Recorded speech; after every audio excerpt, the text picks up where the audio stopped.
哎，一条差评，搞得我心情好郁闷啊！什么原因呢？我跟你说一下哈，这是一位粉丝，然后给我发私信说：“鸡哥，我买了你一把刀，在你直播间里。”我说啊，我说怎么了？我说不好用吗？他说不但不好用，而且呢，我刚买了2天，刀坏了。我说那是怎么坏的呢？他说我就跟你学呀，就是因为什么啊？他家是也是做生意的嘛。哎，我就剁排骨，刀就剁坏了呀。我说那不应该呀，那排骨你看我经常剁排骨啊。我说那怎么刀能剁坏呢？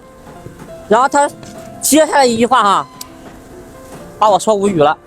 说鸡哥，我就是剁的排骨呀。我说那排骨到底是多硬的排骨能把刀剁坏呀？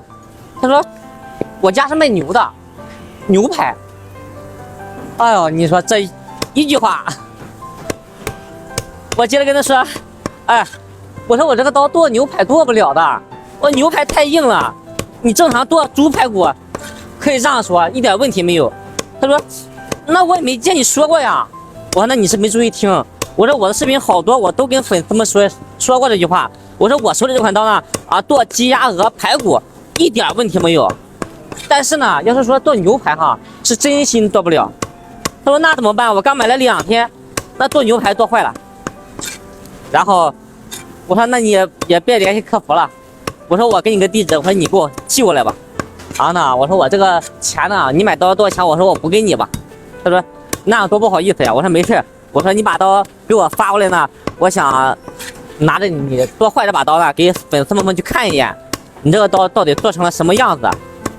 我说我也在此呢跟粉丝朋友们说一下，鸡哥手里同款刀哈，鸡鸭鹅排骨你放心大胆的剁，但是呢确实新哈，看刀把也看了确实新哈，你看这上面都还没沾到肉，但是呢你看一下这边，因为前面好好的哈切了，他知道是前切后斩呢，他用后半部分剁，牛排是真心剁不了哈。